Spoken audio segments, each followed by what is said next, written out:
తెలంగాణలో సాగునీటి ప్రాజెక్టులపై ప్రభుత్వం ఫోకస్ పెట్టింది. ఉప ముఖ్యమంత్రి భట్టి విక్రమార్క, నీటిపారుదల శాఖ మంత్రి ఉత్తమ్ కుమార్ రెడ్డి, మంత్రి పొంగులేటి శ్రీనివాసరెడ్డి దేవాదుల సహా పలు కీలక ప్రాజెక్టులను సందర్శించారు. ప్రాజెక్టుల వద్ద పనుల పురోగతిని పరిశీలించిన మంత్రులు పెండింగ్లో ఉన్న పనులను త్వరితగతిన పూర్తి చేయాలంటూ అధికారులకు ఆదేశాలు జారీ చేశారు. రైతులకు సాగునీరు అందించడమే ప్రభుత్వ ప్రాధాన్యతని మంత్రులు పేర్కొన్నారు. ఏళ్లుగా పెండింగ్లో ఉన్న ప్రాజెక్టులను పూర్తి చేసి వ్యవసాయానికి అవసరమైన నీటి వనరులను అందుబాటులోకి తీసుకురావడమే లక్ష్యమని తెలిపారు.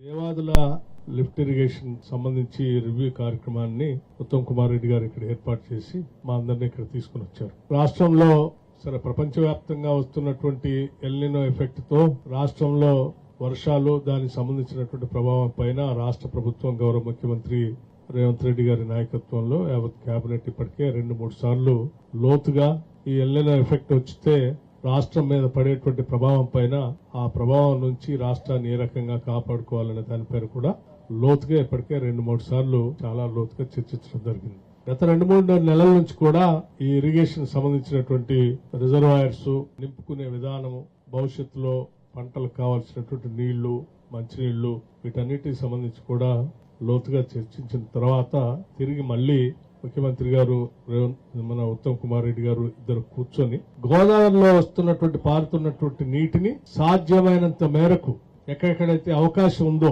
అవకాశం ఉన్నంత మేరకు ఎంత ఖర్చైనా సరే, ఎలక్ట్రిసిటీ బిల్స్ ఎంత వచ్చినా సరే ఆ నీటిని మొత్తం లిఫ్ట్ చేసుకుని పంట పొలాలకి, చెరువులు నింపుకోవటానికి, మంచినీళ్లు తాగటానికి కావాల్సిన విధంగా ఒక యాక్షన్ ప్లాన్ తయారు చేసి ముందుకు పోవాలనేటువంటి ఆలోచనలో భాగంగానే వారు గత నెల రోజుల నుంచి ఎక్సర్సైజ్ చేస్తా ఉన్నారు.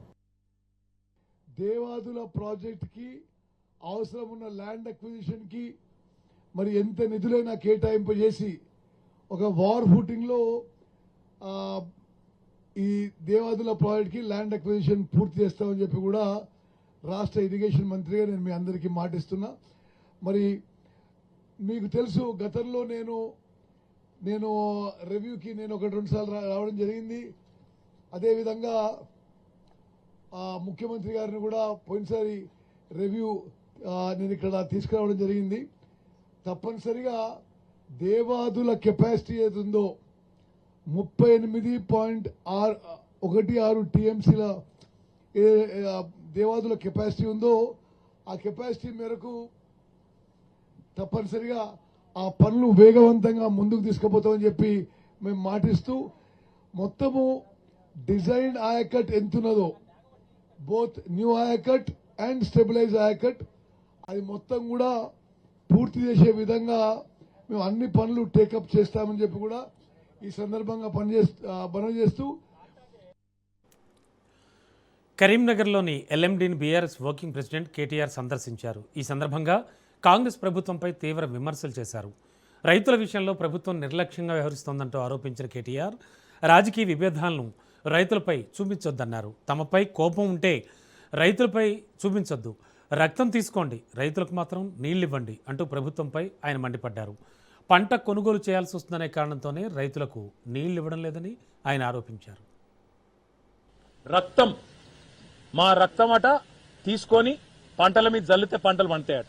అందుకే ఇవాళ మా నాయకులు, మా పార్టీ నాయకత్వం ఎక్కడి వారు అక్కడ స్వచ్ఛందంగా మా ప్రశాంత్ రెడ్డి గారు ముప్కల్ పోయిండు, బాల్కొండ ఎమ్మెల్యే గారు, మాజీ మంత్రి గారు ముప్కల్ పోయి రక్తదానం చేసి ఆ రక్తం పట్టుకొని, రక్తం పొట్లం పట్టుకొని ప్రశాంత్ రెడ్డి గారు చెప్తున్నాడు, మా రక్తం తీసుకో, మా రైతులకు నీళ్ళు ఇయ్య. మా విద్యార్థి విభాగం నాయకత్వం మొత్తం ఇవాళ తెలంగాణ భవన్లో పార్టీ కేంద్ర కార్యాలయంలో మరి రేవంత్ రెడ్డి గారు మా రక్తం కళ్ళ చూడాలంటున్నారు, రక్తం కావాలంటున్నారు కదా అని చెప్పి వాళ్ళు రక్తదానం చేసి రేవంత్ రెడ్డికి ఇద్దామని చెప్పి ఆయన ఇంటికి బయలుదేరింది. వాళ్ళని అరెస్ట్ చేసింది. అరెస్ట్ చేసి ఇవాళ అక్కడ పోలీస్ స్టేషన్లో పెట్టింది. నీకు రక్తమే కావాలంటే రేవంత్ రెడ్డి గారు రేపు కరీంనగర్లో కూడా ఇక్కడ బ్లడ్ డొనేషన్ ఏర్పాటు చేస్తాం, మేమందరం రక్తం ఇస్తాం నీకు కావాలంటే. మా రక్తమే అంతా నీకు కావాలనుకుంటే, మా రక్తం చూస్తేనే నీ కళ్ళు శాంతిస్తాయి అనుకుంటే అందరం రక్తదానం చేస్తాం, నీకు పంపిస్తాం, కానీ రైతులకు నీళ్ళు ఇయ్యి. తెలంగాణ రాజకీయాల్లో మరో కీలక పరిణామం చోటు చేసుకుంది. మాజీ మంత్రి బీఆర్ఎస్ సీనియర్ నాయకుడు హరీష్ రావు కీలక ప్రకటన చేశారు. త్వరలో బసవేశ్వరం నుంచి సంగమేశ్వరం వరకు పాదయాత్ర చేపడతామని వెల్లడించారు. ప్రాజెక్టును ఆపిన ముఖ్యమంత్రి రేవంత్ రెడ్డికి ప్రజలే తగిన గుణపాఠం చెబుతారని హరీష్ రావు వ్యాఖ్యానించారు.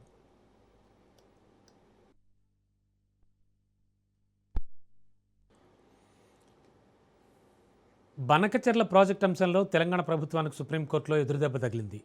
తెలంగాణ ప్రభుత్వం దాఖలు చేసిన పిటిషన్ను వెంటనే విచారణకు స్వీకరించేందుకు సుప్రీంకోర్టు నిరాకరించింది. పిటిషన్లో సాంకేతిక లోపాలు ఉన్నాయని జస్టిస్ విక్రమనాథ్ నేతృత్వంలోని ధర్మాసనం స్పష్టం చేసింది. ఆ లోపాలను సరిదిద్దిన తర్వాతే పిటిషన్ను విచారణకు తీసుకుంటామని, అప్పటి వరకు విచారణ జరపడం సాధ్యం కాదని ధర్మాసనం తెలిపింది. అంతేకాదు, పిటిషన్పై విచారణ ప్రారంభించకుండానే ప్రతివాదులకు నోటీసులు జారీ చేయడం కూడా కుదరదని సుప్రీంకోర్టు స్పష్టం చేసింది.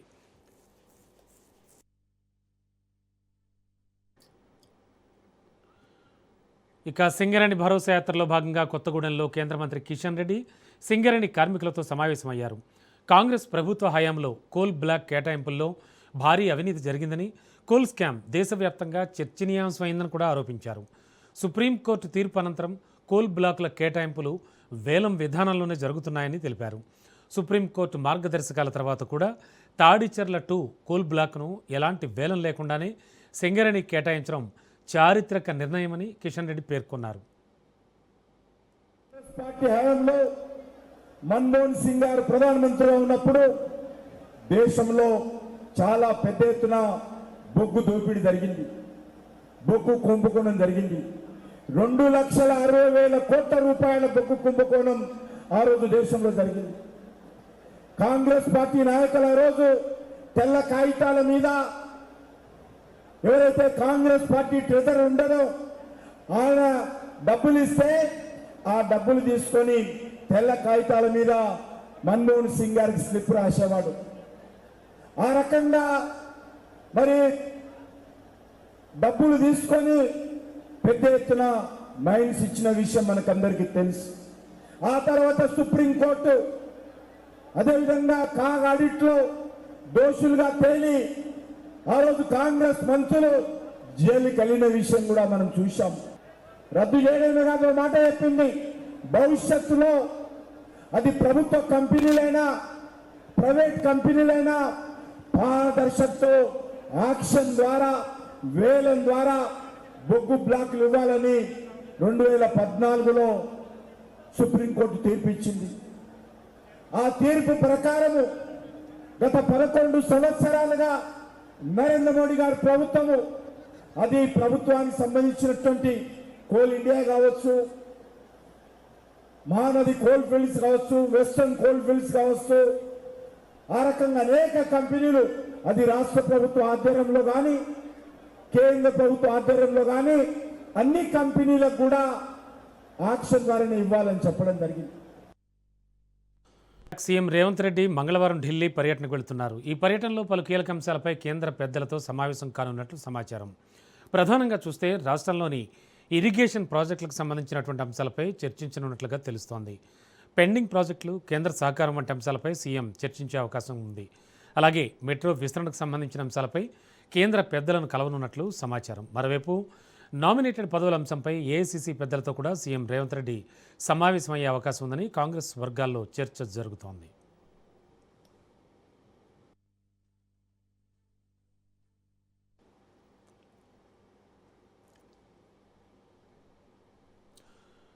నారాయణపేట జిల్లాలో రహదారుల అభివృద్ధికి ప్రభుత్వం భారీ ప్రాధాన్యం ఇస్తోంది. మక్తల్ నారాయణపేట 4 లైన్ రహదారి నిర్మాణ పనులకు మంత్రులు కోమటిరెడ్డి వెంకటరెడ్డి, జూపల్లి కృష్ణారావు, వాకిటి శ్రీహరి శంకుస్థాపన చేశారు. 237.71 కోట్ల వ్యయంతో మక్తల్ నుంచి నారాయణపేట వరకు 30 కిలోమీటర్ల మేర 4 లైన్ రహదారిని నిర్మించనున్నారు. రాష్ట్ర వ్యాప్తంగా మౌలిక సదుపాయాల అభివృద్ధికి కాంగ్రెస్ ప్రభుత్వం కట్టుబడి ఉందన్నారు మంత్రి కోమటిరెడ్డి వెంకటరెడ్డి. ఒక సంవత్సరంన్నర అంటే 12 నుంచి 16 నెలల లోపు ప్రతి నెల ఒకసారి రోడ్ ఇన్స్పెక్షన్ చేపించి 20 నిమిషాలలో మక్తల్కి వెళ్ళి నారాయణపేట పోతారు. అది నేను గ్యారంటీగా చెప్తున్నాను. ఇప్పుడే వేదిక మీద నుంచే మా ఎస్సీ గారితో ఆ కాంట్రాక్టర్ ఫోన్ చేస్తే, లేదు సార్ ఆల్రెడీ సర్వే టీం నడుస్తున్నది, రేపు కలెక్టర్ గారు వచ్చి కలవండి, ఇక్కడ మినిస్టర్ గారు ఉంటారు, మీకు కావాల్సిన గ్రావెల్ మైన్ సంబంధించిన క్రషర్స్ కావాలి. ఇలా లేటెస్ట్ టెక్నాలజీ వచ్చింది, మొబైల్ క్రషర్స్. కలెక్టర్ గారు ఏడీపీ అని చెప్పి పర్మిషన్ ఇచ్చే విధంగా చొరవ చూపాలని కూడా కలెక్టర్ గారికి, ఎందుకంటే ఆల్రెడీ 5-6 జిల్లాలో పనులు మొదలైనవి. అన్ని జిల్లాలలో అన్ని రోడ్లు చూసినా కానీ మక్తల్ నారాయణపేట రోడ్డు మాత్రం ఎక్కడ చూడలేదు. అందుకనే కలెక్టర్ గారికి స్పెషల్ గా నేను కోరేది ఏంటంటే, ఏ పర్మిషన్ కావాలన్నా ఒక్క రోజులో అన్ని పర్మిషన్లు ఇచ్చి మొత్తం 4 లేన్ చేస్తున్నాం కాబట్టి ఎక్కడైనా ల్యాండ్ ఎక్వేషన్ సంబంధించిన డబ్బులు ఇస్తాం, మార్కెట్ లో ఉన్న డబ్బులు ఇస్తాం, మీకు దానికి ఎక్కడ ఇబ్బంది లేదు. తెలంగాణ భవన్ వద్ద తీవ్ర ఉద్రిక్తత నెలకొంది. సీఎం రేవంత్ రెడ్డి వ్యాఖ్యలకు నిరసనగా బీఆర్ఎస్ నాయకులు వినూత్న నిరసనకు దిగారు. తెలంగాణ భవన్లో రక్తదానం చేసిన నాయకులు ఆ రక్తాన్ని ముఖ్యమంత్రికి ఇచ్చేందుకు బయలుదేరడంతో ఉద్రిక్తత చోటు చేసుకుంది. రంగంలోకి దిగిన పోలీసులు బీఆర్ఎస్వి నాయకులను అడ్డుకుని అరెస్ట్ చేశారు.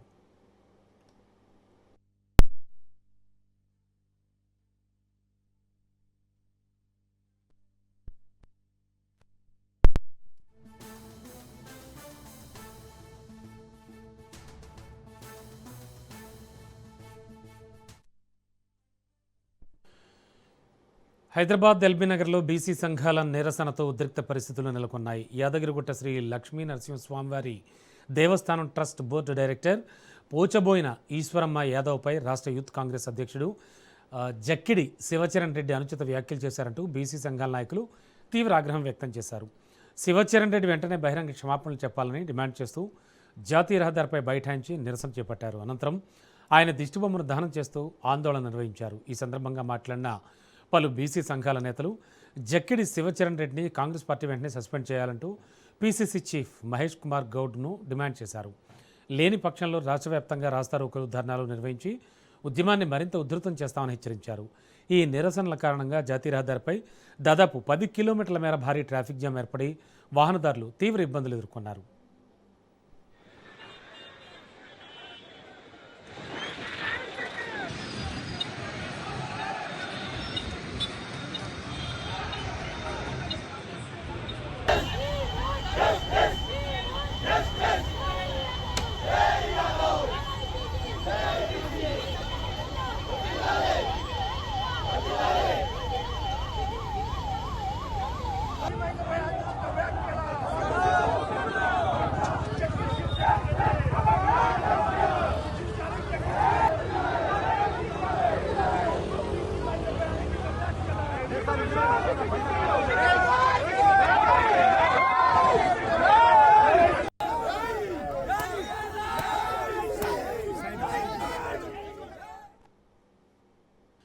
సీఎం చంద్రబాబు ధవళేశ్వరం బ్యారేజీ గేట్ల పునరుద్ధరణ పనులను ప్రారంభించారు.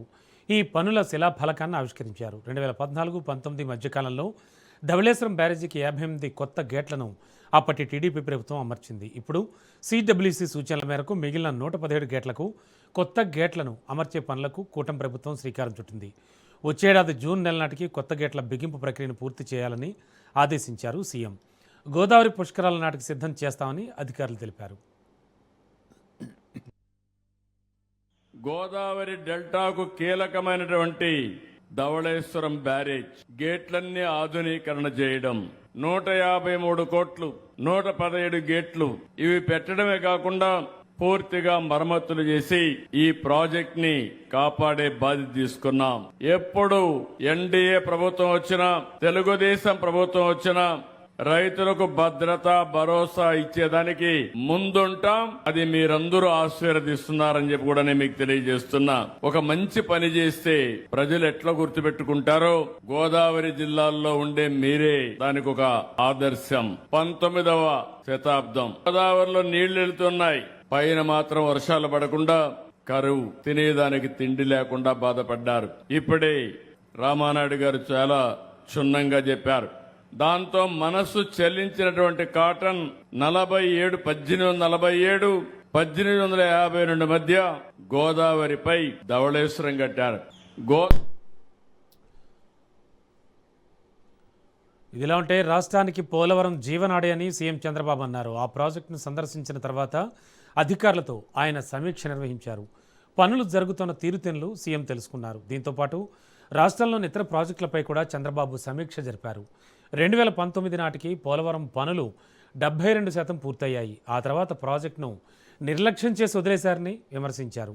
వైసీపీ హయాంలో డయాఫ్రమ్ వాల్ కొట్టుకుపోయినా కూడా గుర్తించలేదన్నారు సీఎం చంద్రబాబు. జల విద్యుత్ కూడా పూర్తయితే 960 మెగావాట్ల కరెంట్ ఉత్పత్తి అవుతుంది. ఇది వేరియస్ ఇష్యూస్ లో చాలా ముఖ్యం. సోలార్, విండ్ ఏదైతే ఈ ఐడిల్ పవర్, ఈ 3 కాంబినేషన్ రాబోయే రోజుల్లో నేను ఇప్పుడు కూడా మా వాళ్ళకు కూడా చెప్పాను, వీలైతే హైబ్రిడ్ మోడల్లో పంపుడ్ స్టోరేజ్ ఒకటి ఉంది. అంటే అది అక్కడనే పెట్టి మళ్ళా పైకి తీసుకొచ్చి మళ్ళా కింద తీసుకురావడం. ఇప్పుడు ఈ వాటర్ కిందికి వచ్చిన తర్వాత మళ్ళా పంప్ చేసి పవర్ జనరేట్ చేసే అవకాశం ఉందా, అది కూడా ఎగ్జామిన్ చేయమన్నాం. అది ఎగ్జామిన్ చేస్తే అదనంగా 960కి కంటిన్యూగా జనరేట్ చేసే అవకాశం వస్తుంది, ఏదో ఆఫ్ అండ్ ఆన్ కాకుండా. అది కూడా ఎగ్జామిన్ చేస్తారు. అల్టిమేట్గా ఇలాంటి ప్రాజెక్టుకి 2019కి మీరు చూస్తే అప్పటికే ఈ ప్రాజెక్టులో అనేక మలుపులు వచ్చాయి. నేను 2014లో 7 మండలాలు ఆంధ్రప్రదేశ్ తీసుకురావడం, నేను ఇచ్చిన మాట నిలబెట్టుకోవడానికి పోలవరం జిల్లా చేశాం, రంపచోడవరం హెడ్ క్వార్టర్ పెట్టాం. బాధితులకు సహాయం చేయాలనే ఉద్దేశంతో న్యాయం చేస్తానని చెప్పాను. నాకు మారల్ రెస్పాన్సిబిలిటీ ఉంది. ఆ మారల్ రెస్పాన్సిబిలిటీ కాపాడుకోవడానికి, నిలబెట్టుకోవడానికి లిబరల్ గా రీహాబిలిటేషన్ కానీ ఎక్కడ ఎవ్వరికి ఇబ్బంది లేకుండా చేయడం కోసం అనుక్షణం పనిచేస్తున్నాం.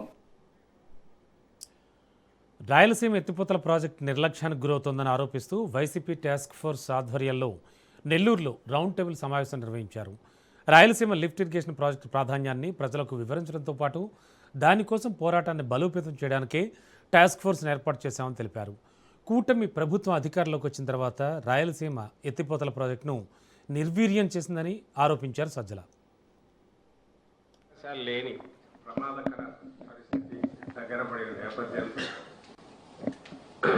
ఒక తప్పనిసరి అవసరంగా జగన్మోహన్ రెడ్డి గారు మన హయాంలో, మన ప్రభుత్వ హయాంలో మొదలుపెట్టి దాదాపు 70-80%, 90% దాకా పూర్తి చేసి ఇంకా పంపులో ఖర్చు మాత్రమే వాటిని తెచ్చి బిగించడం అనేది ఉన్న దశలో లాస్ట్ మైల్ కనెక్టివిటీ ఏర్పాటు చేసి ఇంకా అక్కడి నుంచి మనం ప్రభుత్వం నుంచి దిగిపోవాల్సి రావడం, ఎన్నికల తర్వాత తెలుగుదేశం పార్టీ వచ్చాక పూర్తిగా దాన్ని నిర్లక్ష్యం చేయడమే కాకుండా ఇది లోపాయకారి ఒప్పందంగా ప్రకారము దీన్ని నిర్లక్ష్యం చేశారని సాక్షాత్తు తెలంగాణ ముఖ్యమంత్రి రేవంత్ రెడ్డి శాసనసభలో చెప్పిన తరువాత కనీసం దానికి సంబంధించి ఓ సంజాయిషీనో లేదా అసలు జరిగిందో లేదో అనే సమాధానం ఇవ్వాల్సిన అవసరం ఉందని కూడా అతను చంద్రబాబు నాయుడు గారు భావించకుండా నిర్లక్ష్యం చేయడం, ముక్కుతాడేసి దించితే తప్ప, ఒక అంకుశంలాగా గట్టిగా ప్రెషర్ చేస్తే తప్ప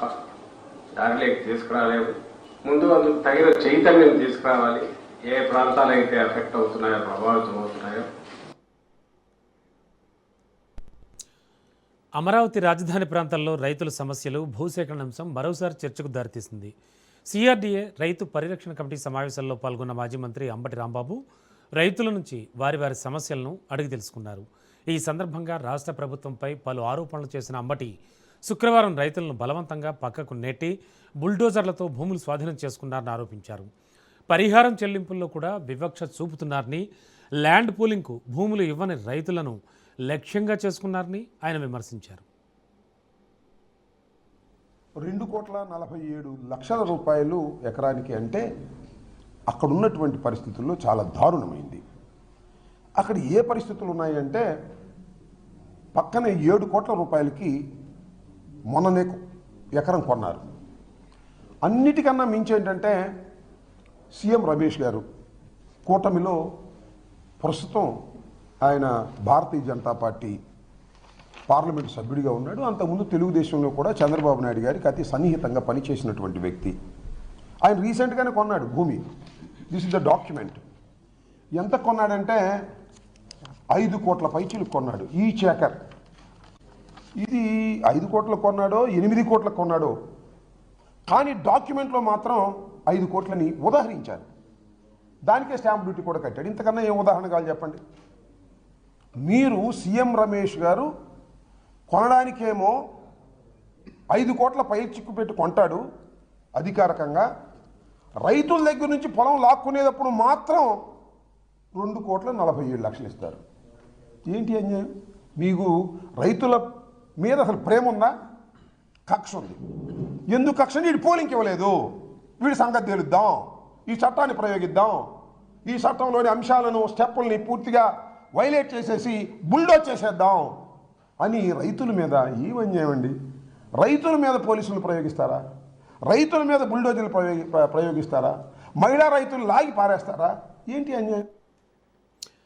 జూనియర్ ఎన్టీఆర్ పొలిటికల్ ఎంట్రీపై మరోసారి చర్చ మొదలైంది. నందమూరి తారక రామారావు స్ఫూర్తితో సేవా కార్యక్రమాలను విస్తరించేందుకు జూనియర్ ఎన్టీఆర్ ముందుకొస్తున్నారంటూ ప్రచారం జరుగుతోంది. ఊరువాడ పేరుతో దాదాపు 100 కోట్లతో సేవా కార్యక్రమాలు చేపట్టనున్నట్లు సమాచారం. ఈ నెల 18న తిరుపతిలోని తాజ్ హోటల్లో జూనియర్ ఎన్టీఆర్ ప్రెస్ మీట్ నిర్వహించనున్నారనే ప్రచారం నేపథ్యంలో రాజకీయ వర్గాల్లో ఆసక్తి నెలకొంది.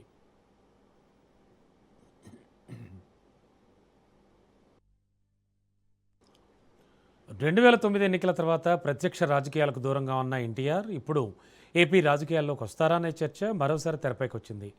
తమిళనాడు సీఎం విజయ్ తరహాలో రాజకీయ అరంగేట్రానికి ప్రణాళికలున్నాయంటూ ప్రచారం సాగుతోంది.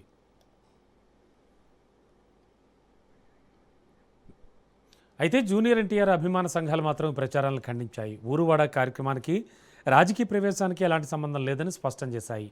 పేదలు, వెనుకబడిన వర్గాల కోసం సేవా కార్యక్రమాలు మాత్రమే లక్ష్యమని పేర్కొన్నాయి.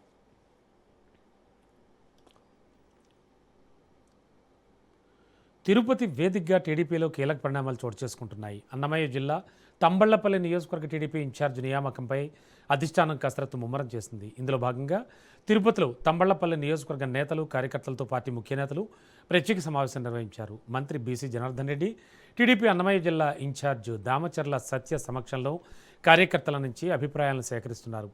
మద్యం కుంభకోణం ఆరోపణల నేపథ్యంలో తంబళ్లపల్లికి చెందిన జయచంద్రారెడ్డిని టీడీపీ అధిష్టానం ఇప్పటికే సస్పెండ్ చేసింది. ఈ నేపథ్యంలో గత కొన్ని నెలలుగా నియోజకవర్గానికి కొత్త ఇన్ఛార్జి నియమించాలని కార్యకర్తలు గట్టిగా డిమాండ్ చేస్తున్నారు.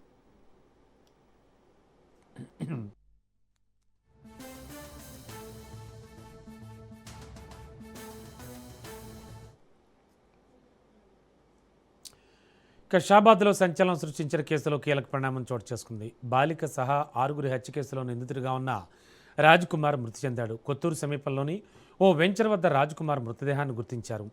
మృతదేహం పక్కన విషం బాటిల్ కూడా లభ్యమైంది. దీంతో రాజ్ కుమార్ ఆత్మహత్యకు పాల్పడి ఉండొచ్చనే అనుమానాలు వ్యక్తమవుతున్నాయి. ప్రస్తుతం పోలీసులు ఘటనా స్థలాన్ని పరిశీలించి పూర్తి వివరాలు సేకరిస్తున్నారు.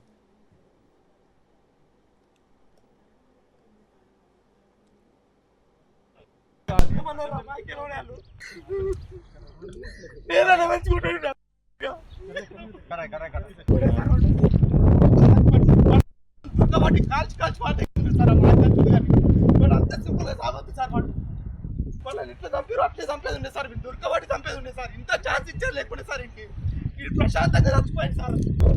ఇంత ప్రశాంతంగా చచ్చిపోయేది లేకుంటే సార్ చాలా ఊరు కూడా కళలో కూడా చనిపోలేదు సార్. నా చచ్చిపోయాడు ఎంతమంది జీవితాలన్నీ నాశనం చేస్తున్నాడు.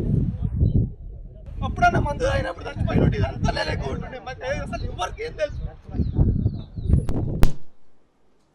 తమిళనాడు ప్రభుత్వానికి సుప్రీంకోర్టులో కీలక ఊరట లభించింది. బక్రీద్ సందర్భంగా గోవధపై నిషేధం విధించాలని మద్రాస్ హైకోర్టు జారీ చేసిన ఉత్తర్వులపై సుప్రీంకోర్టు స్టే విధించింది. హైకోర్టు ఆదేశాలను సవాల్ చేస్తూ తమిళనాడు ప్రభుత్వం దాఖలు చేసిన పిటిషన్ను విచారించిన అత్యున్నత న్యాయస్థానం ఆ ఉత్తర్వుల అమలును తాత్కాలికంగా నిలిపివేసింది. దీంతో బక్రీద్ సందర్భంగా గోవధ నిషేధంపై హైకోర్టు ఇచ్చిన ఆదేశాలు ప్రస్తుతం అమల్లో ఉండవని స్పష్టం చేసింది.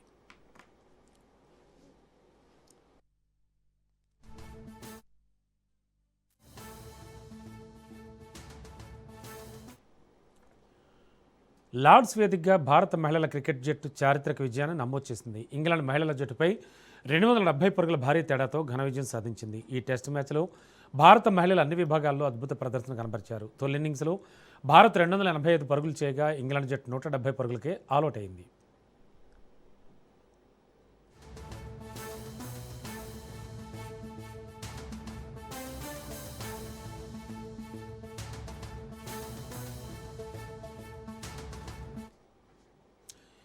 రెండో ఇన్నింగ్స్లో భారత్ జట్టు 341 పరుగులు చేసి డిక్లేర్ చేసింది. అనంతరం భారీ లక్ష్య ఛేదనకు దిగిన ఇంగ్లాండ్ జట్టు 186 పరుగులకే కుప్పకూలింది. దీంతో లార్డ్స్ మైదానంలో భారత మహిళల జట్టు చిరస్మరణ విజయాన్ని అందుకుంది. మహిళల క్రికెట్ చరిత్రలో ఈ విజయం ప్రత్యేకంగా నిలిచిపోయింది.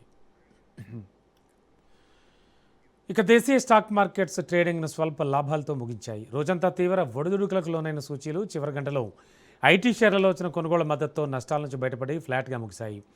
ముఖ్యంగా ఎఫ్ఎంసీజీ, మెటల్ రంగాల షేర్లలో అమ్మకాల ఒత్తిడి ఉన్నప్పటికీ ఐటీ రంగం మార్కెట్లను నిలబెట్టిందని చెప్పాలి. ట్రేడింగ్ ముగిసే సమయానికి బీఎస్సీ సెన్సెక్స్ 47 పాయింట్లు లాభపడి 77,616 వద్ద స్థిరపడింది. ఇక ఎన్ఎస్సీ నిఫ్టీ 4.10 పాయింట్లు మాత్రమే పెరిగి 24,211 వద్ద నిలిచింది. కరెన్సీ మార్కెట్లో రూపాయి విలువ భారీగా క్షీణించింది. అంతర్జాతీయంగా ముడి చమురు ధరలు 4% పైగా పెరగడంతో భారత్ దిగుమతుల బిల్లులపై ఆందోళనలు పెరిగాయి. ఫలితంగా డాలర్తో రూపాయి మార్కం విలువ 0.26% బలహీనపడి 95.60 వద్ద ట్రేడ్ అయింది.